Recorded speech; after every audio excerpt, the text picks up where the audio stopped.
Hello everyone, स्वागत है आपका ज्ञानिव्या क्लासेस में। आज हम लोग पढ़ेंगे महात्मा गांधी जी के बारे में। महात्मा गांधी जी का पूरा नाम मोहनदास करमचंद गांधी था। इनका जन्म 2 अक्टूबर 1869 को गुजरात में काठियावाड़ के एक छोटे से रियासत पोरबंदर में हुआ था। इनके पिता का नाम श्री करमचंद गांधी था और ये पोरबंदर राज के दीवान थे। इनकी माता का नाम पुतलीबाई था, जो एक धार्मिक साध्वी एवं निष्ठावान नारी थी।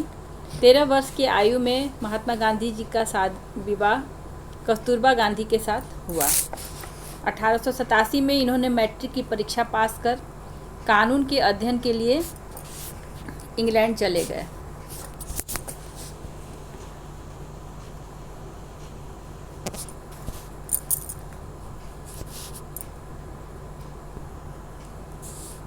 दस जून 1891 को बैरिस्ट्री पास कर इंग्लैंड से वहाँ उन्होंने वकालत की पढ़ाई की और बैरिस्ट्री पास करके वापस वो भारत लौट आए। 1893 को ईस्वी में दक्षिण अफ्रीका में एक मुकदमे के सिलसिले में वहाँ गए और वहाँ पर उन्होंने भारतीयों की दुर्दशा देखी। अंग्रेज़ों द्वारा भारतीयों को सताना देखकर वे बड़े दुखी हुए और वहाँ से उनके जीवन की जो दिशा थी बदल गई। वहाँ पर भारतीयों में नवजीवन एवं नवनिर्माण का कार्य गांधी जी ने किया तथा वर्ष 1911 में ट्रांसवाल में गांधी जी ने मिस्टर पोलक की सहायता से एक टॉलस्टॉय फर्म की स्थापना की।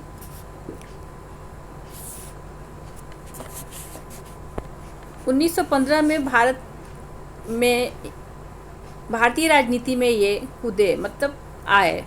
1917 में इन्होंने साबरमती आश्रम की स्थापना की। 1920 में गांधी जी द्वारा असहयोग आंदोलन का प्रारंभ किया गया। 1927 में खादी आंदोलन इन्होंने शुरू किया। 1930 में सविनय अवज्ञा आंदोलन किया, जिसे दांडी यात्रा भी कहते हैं, जिसमें नमक के विरुद्ध इन्होंने सत्याग्रह किया था, नमक कानून को तोड़ा था। 1937 में वर्धा बेसिक शिक्षा योजना का प्रारूप तैयार किया, जिसे हम लोग इसमें विस्तार से पढ़ेंगे। यही इनका शिक्षा दर्शन भी है। और 1942 में गांधी जी के नेतृत्व में भारत छोड़ो आंदोलन प्रारंभ किया गया था, जो पूरे भारत में बहुत ही ज़ोरदार इसका प्रभाव पड़ा। 15 अगस्त 1947 को इनके नेतृत्व में भारत को आज़ादी मिली, लेकिन तब देश का विभाजन हो गया। भारत और पाकिस्तान 2 हिस्से हो गए। चारों ओर सांप्रदायिक झगड़े होने लगे।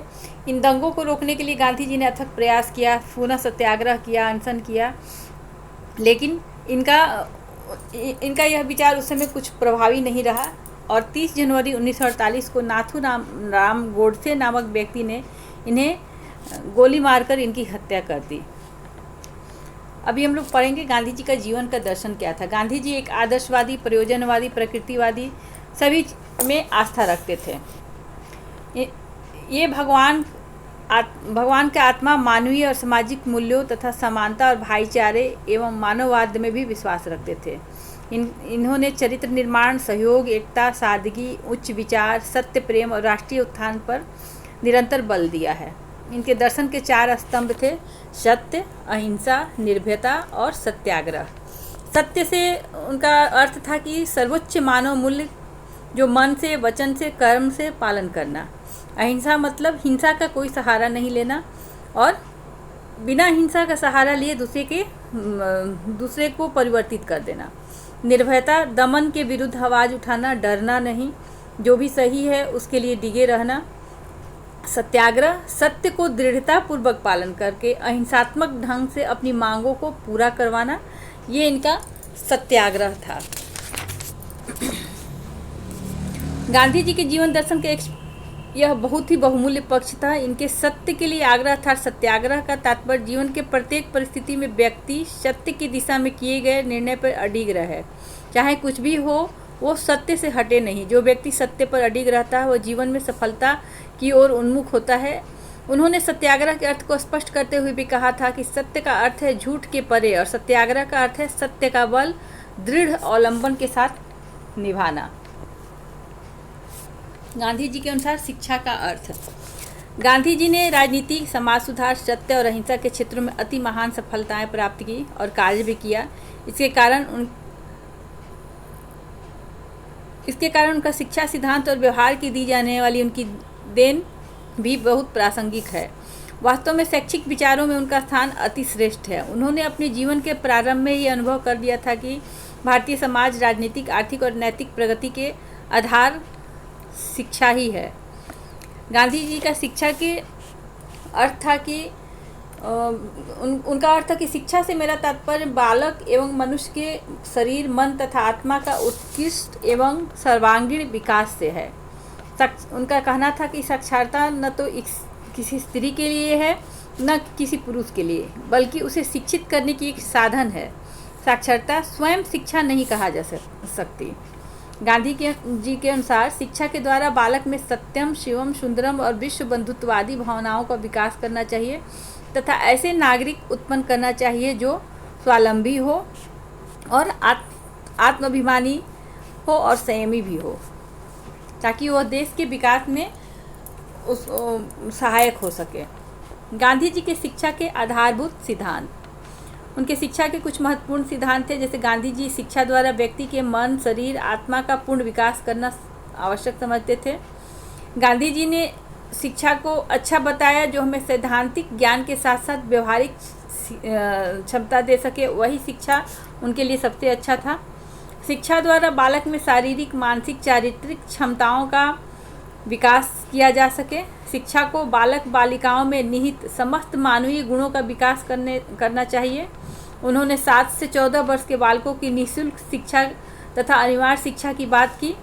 शिक्षा के माध्यम उन्होंने मातृभाषा बताई ताकि बच्चे मातृभाषा में ज़्यादा सीखने में उनके लिए सहयोग हो सके तथा छात्र के प्रति उनका जो दृष्टिकोण, छात्र में उसके प्रति व्यवहारिक दृष्टिकोण उत्पन्न हो सके।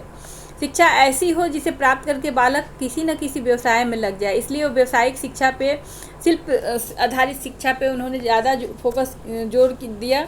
किसी उद्योग के द्वारा ही वो शिक्षा को स्वावलंबी बनाना चाहते थे।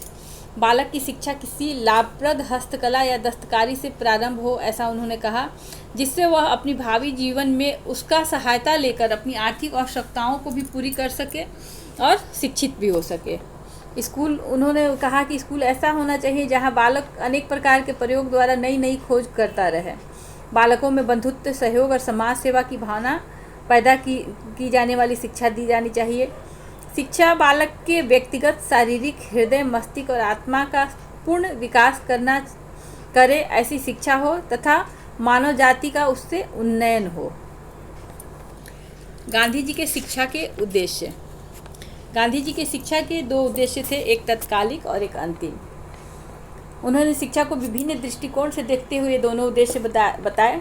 तत्कालिक उद्देश्य में उन्होंने शारीरिक विकास, नैतिक तथा चारित्रिक विकास, मानसिक विकास एवं बौद्धिक विकास, जीविकोपार्जन का उद्देश्य, संस्कृत उद्देश्य, पूर्ण विकास का उद्देश्य और मुक्ति का उद्देश्य था। अंतिम उद्देश्य में गांधी जी का अनुसार सर्वोच्च उद्देश्य है और अंतिम वास्तविकता का अनुभव, ईश्वर और आत्मानुभूति का ज्ञान है।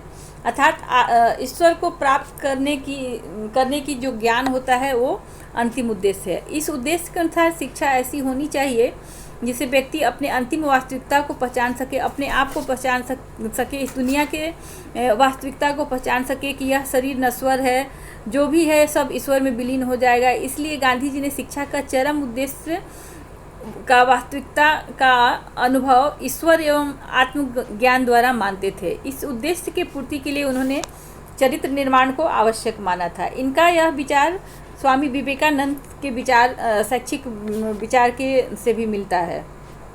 वर्धा योजना, जिसे हम बेसिक योजना भी कहते हैं, नई तालीम योजना भी कहते हैं, बुनियादी योजना भी कहते हैं। 23 अक्टूबर 1937, यह तारीख बहुत ही महत्वपूर्ण है, हर परीक्षा में आता है। 23 अक्टूबर 1937 को वर्धा में एक शिक्षा सम्मेलन आयोजित किया गया जिसे वर्धा योजना कहा गया। चूँकि उस जगह का नाम वर्धा था इसलिए वर्धा योजना कहा गया। नई तालीम भी इसे कहा जाता है, बुनियादी योजना भी कहा जाता है और बेसिक शिक्षा सम्मेलन के नाम से भी जाना जाता है। इस सम्मेलन का सभापतित्व स्वयं गांधी जी ने किया था। वर्धा सम्मेलन में डॉक्टर जाकिर हुसैन द्वारा प्रस्तुत रिपोर्ट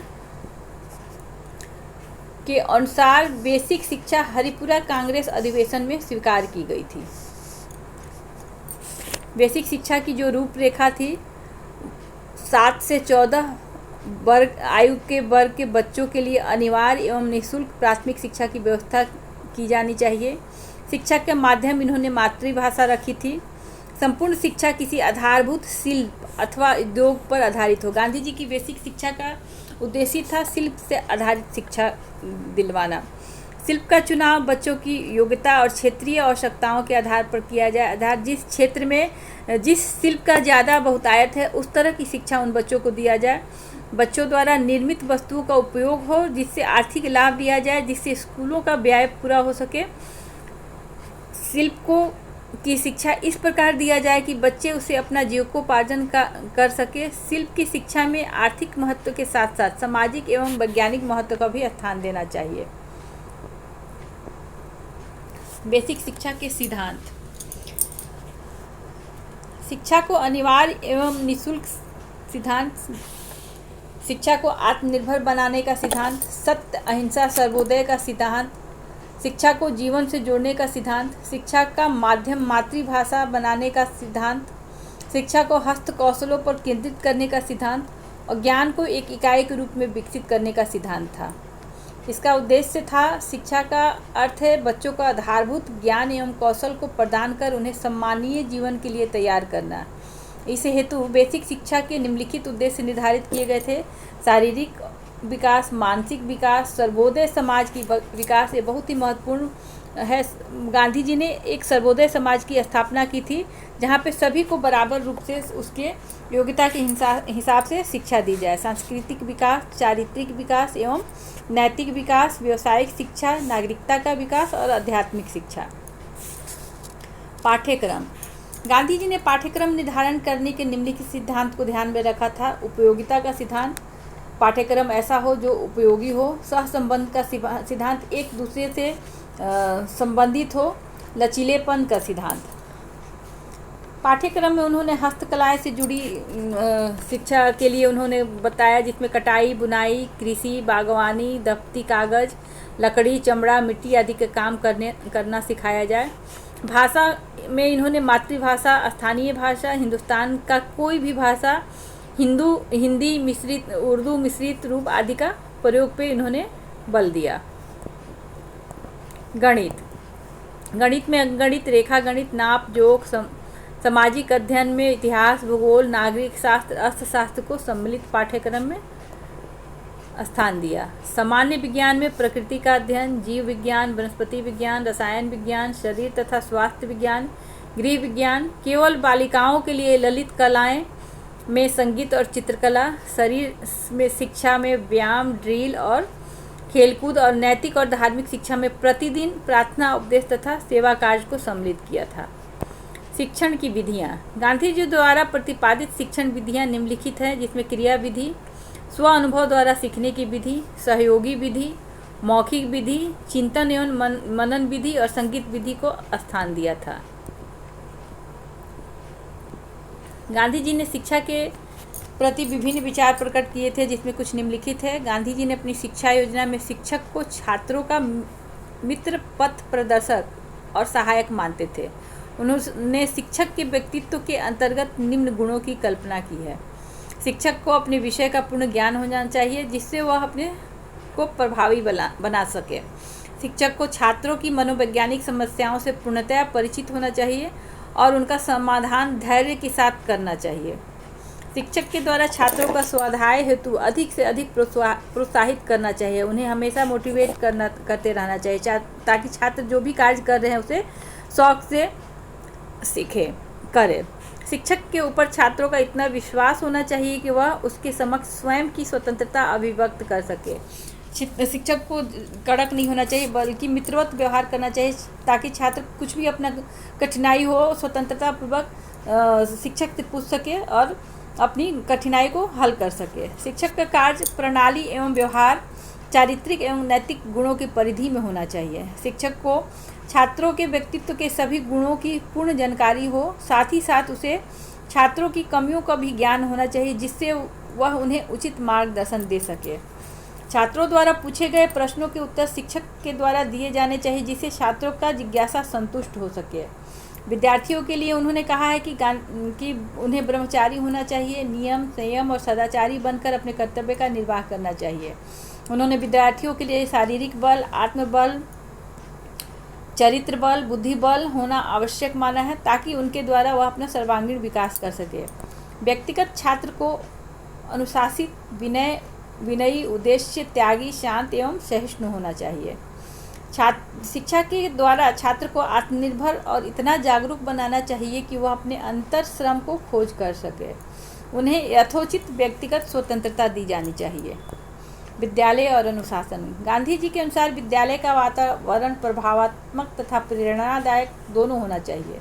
विद्यालय किसी निर्जन स्थान में न स्थित होकर बस्तियों में होना चाहिए, ताकि विद्यालय में हर प्रकार के साधन उपलब्ध हो और हर व्यक्ति के लिए वह सुलभ हो। विद्यालय को पाठशाला के रूप में नहीं बल्कि कार्यशाला के रूप में देखना चाहते थे। विद्यालय को समुदाय केंद्रित बनाना चाहते थे और उसी के आधार पर शिक्षा को उन्होंने विद्यालय में देने की बात की थी। गांधी जी ने अपना जीवन पूर्णतः अनुशासित रूप से व्यतीत किया था, अतः उन्होंने छात्र जीवन में भी अनुशासन के महत्व को स्वीकार किया है। वे वेदनात्मक या दंडात्मक अनुशासन और शारीरिक दंड के विरोधी थे तथा प्रभावात्मक तथा मुख्यात्मक अनुशासन के मिश्रित स्वरूप के पक्ष में थे।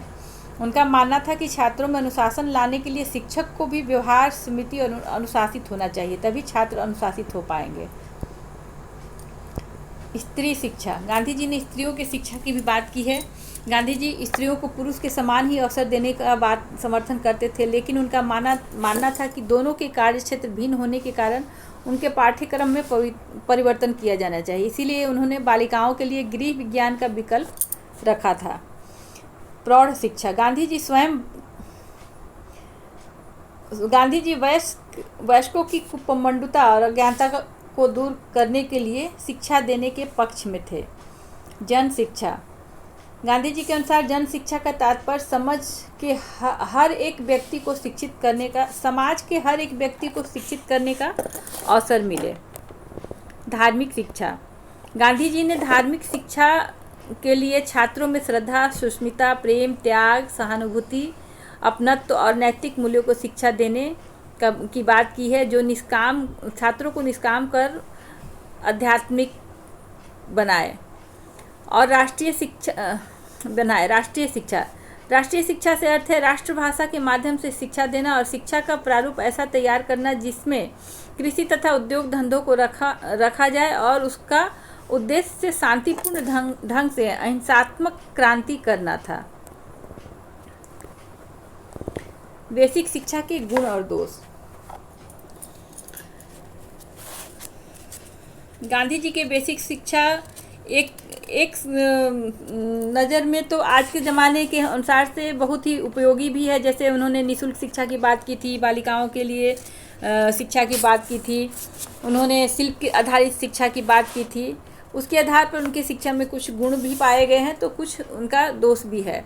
गुण है कि उन्होंने शिक्षा में जो आत्मनिर्भर योजना की बात की थी, मनुष्य के सर्वांगीण विकास पर बल दिया था, वास्तविक जीवन की तैयारी करने की बात की थी, भारतीयों के हिसाब से आधारभूत पाठ्यचर्या, वर्ग भेद की समाप्ति, शारीरिक एवं मानसिक श्रम के अंतर की समाप्ति, क्रिया प्रधान शिक्षण पर उन्होंने बल दिया था, विधि समस्त ज्ञान एवं क्रिया में एकीकरण पर बल दिया था। उन्होंने सबसे महत्वपूर्ण बात की थी शिक्षा का माध्यम मातृभाषा हो। उन्होंने इस बात पर विशेष रूप से बल दिया था। विद्यालय और समाज में निकट का संबंध पे भी उन्होंने महत्व दिया था। दोष। गांधी जी का बेसिक शिक्षा में गुण के साथ साथ कुछ दोष भी थे। जैसे यह अपूर्ण योजना थी, उच्च शिक्षा के संबंध का अभाव था, इसमें उच्च शिक्षा के बारे में कुछ भी नहीं बताया गया था। नागरीय क्षेत्र के लिए अनुपयुक्त था, क्योंकि इन्होंने कल्पना ही की थी कि समाज के अंदर स्कूल हो और ऐसी हो जहाँ जो बस्ती के सामने हो। हस्त कौशलों पर अत्यधिक बल था, जिसमें कच्चे माल की बर्बादी थी, समय और शक्ति का अपव्यय था। शिक्षण विधि अस्वाभाविक, श्रृंखलाबद्ध शिक्षक और धार्मिक शिक्षा का अभाव था। इस तरह गांधी जी मानव के रूप में उच्च कोटि के दार्शनिक और शिक्षा शास्त्री थे, जिन्होंने सत्य, अहिंसा और प्रेम और कर्म को जीवन दर्शन का आधार माना। गांधी जी ने मानव जीवन में नैतिकता को बहुत महत्वपूर्ण स्थान दिया था। उनके शैक्षिक विचारों में हम इन्हीं तत्वों को समानता देते हैं। वह शिक्षक को पूर्ण विकास की प्रक्रिया मानते थे। गांधी जी का शिक्षा दर्शन में आदर्शवाद, यथार्थवाद, प्रकृतिवाद और प्रयोजनवाद सभी का मिला जुला रूप दिखाई पड़ता है, परंतु मूल रूप से वह आदर्शवादी विचारधारा से अधिक प्रभावित थे। धन्यवाद। आज के लिए बस इतना ही।